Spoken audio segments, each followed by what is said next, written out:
À l'actu du mercato hivernal, évidemment, il a commencé depuis plusieurs jours et Fabrice, on va commencer par le club où il se passe des choses assez énormes, c'est le Paris Saint-Germain. On attend tous de savoir quand Kvaratskhelia va signer officiellement. Alors a priori, pour la signature, ce sera a priori demain. Pour son arrivée à Paris, puisque c'était un petit peu la question depuis qu'on a annoncé sur RMC qu'il y avait un accord total entre les deux clubs, pour son arrivée, ça devrait être ce soir. On s'impatiente un petit peu de chaque côté, surtout du côté du Paris Saint-Germain, puisqu'on veut le voir arriver. Les négos n'ont pas été faciles, elles ont même été très longues, puisque ça fait déjà depuis presque 8-9 mois que ça discute entre les deux directions sportives, entre les deux présidents pour savoir si Visha Kvaratskhelia va arriver, peut arriver. Donc ils se sont mis d'accord.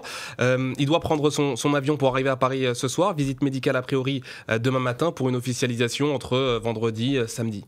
Montant du transfert ? Autour de 70 millions d'euros avec les bonus. Alors vous savez, et Antonio le sait, pour les chiffres, généralement, il y a un club qui dit A, l'autre qui dit B. Rarement, on a le même chiffre de la part des deux côtés. Forcément, il y en a un qui veut le faire baisser et l'autre qui va un petit peu l'augmenter. Mais ça va se jouer autour de 70 millions d'euros avec des bonus. Rémi, ça vaut quoi cette saison, Kvaratskhelia ? Ça vaut moins que ce que ça a pu valoir par le passé, notamment lors de sa grande saison quand le Napoli avait été champion, non ? Ouais, c'est ça, parce que quand il est arrivé au Napoli, donc c'est il y a 2 ans maintenant, il avait réussi à faire gagner le premier titre de champion depuis des années au club italien. Il a 23 ans, il avait signé en 2022 un contrat jusqu'en 2027.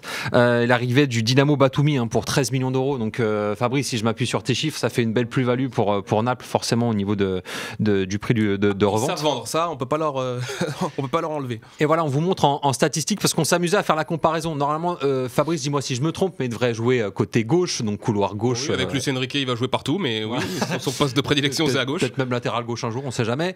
Mais en termes de taux de buts convertis, alors on voit que c'est Bradley Barcola, le Français, qui a la main mise là-dessus avec 18 buts, enfin 18 tirs convertis, on va dire en gros, entre guillemets. Mais c'est surtout, on voulait vous montrer le pourcentage de dribbles réussis sur 90 minutes. Il y en a 53% pour Kvaratskhelia, c'est la même chose que Désiré Doué.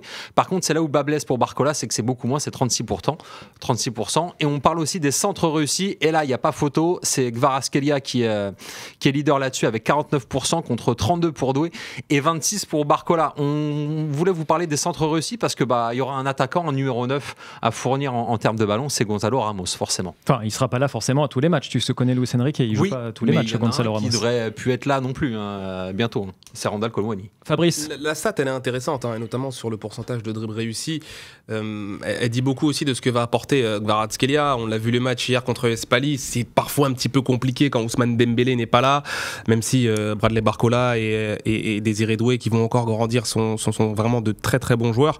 Mais Kvaratskhelia va apporter justement dans cette capacité à déstabiliser les défenses, à pouvoir créer du danger, à pouvoir créer de l'incertitude également. Et c'est là aussi où il est attendu Kvaratskhelia. Alors dans un premier temps, pas en Ligue des Champions, puisqu'il ne pourra pas jouer contre Manchester City et contre Stuttgart.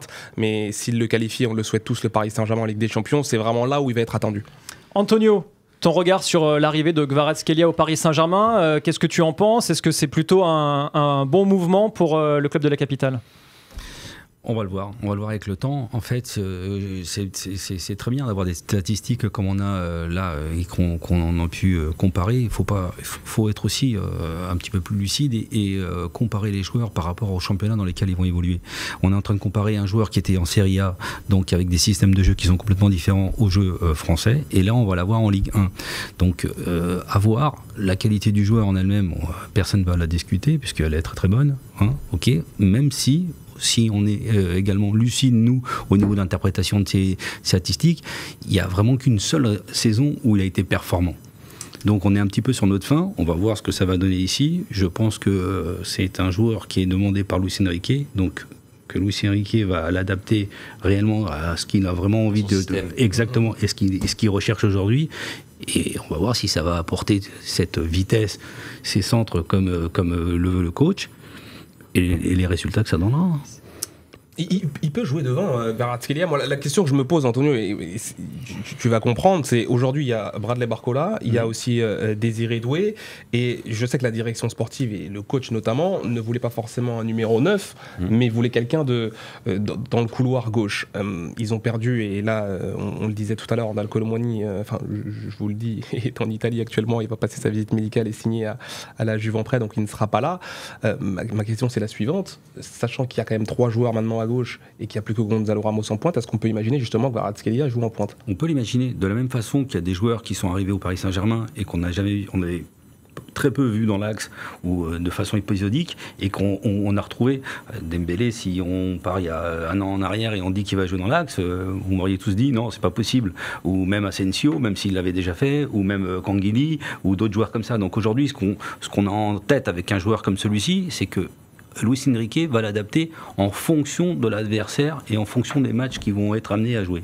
On va aller en Italie tout de suite parce que Massimo Franchi est avec nous depuis Turin. Il est reporter pour Tuttosport. Évidemment, c'est le journal de référence sur le foot à Turin. Bonjour Massimo, merci d'être avec nous dans RMC Mercato. Qu'est-ce que tu penses de ce départ de Kvaratskhelia au Paris Saint-Germain? Il va laisser un grand vide en Serie A? Alors, bonjour à tout le monde. Je m'excuse parce que je n'ai pas étudié le français, mais je peux comprendre. Je parle franco-piémontaise. Vous savez qu'ici, le patois, c'est 80% français. Nous disons madame, et nous ne disons pas signora, nous disons monsieur, et nous ne disons pas signore. Et alors, c'est pour ça que je peux comprendre. Mais je m'excuse. Alors, oui, Napoli, il est resté vide. Conte, il a dit, j'ai perdu 6 mois de ma vie, il a fait l'acteur dramatique, non?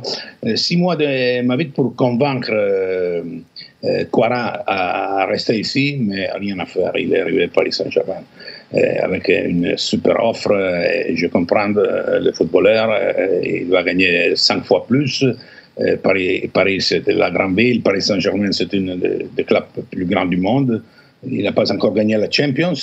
Real Madrid 15, mais il va arriver, il va gagner quelque chose. Manchester City aussi, il a fait la première avec le Sheikh d'Abu Dhabi, et je suis sûr qu'Al Khalifi, il va gagner, sinon cette saison, la prochaine. Et Kvaratskhelia, c'est un joueur spécial.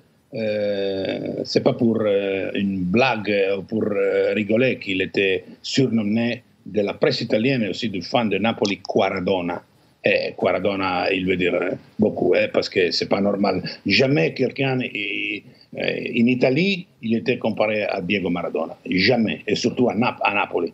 Mais si les fans de Napoli et les médias ont dit Quaradona, c'est la vérité. Mais attention, Quaradona, les premières années. Après, les défenseurs italiens, ils ont compris un peu plus comme il joue. Et alors, la deuxième saison, il n'était pas la même que la première.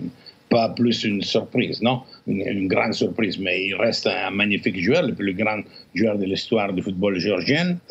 Comme je peux dire, il n'est pas bien sûr il est gaucher, mais il n'est pas Vinicius Junior.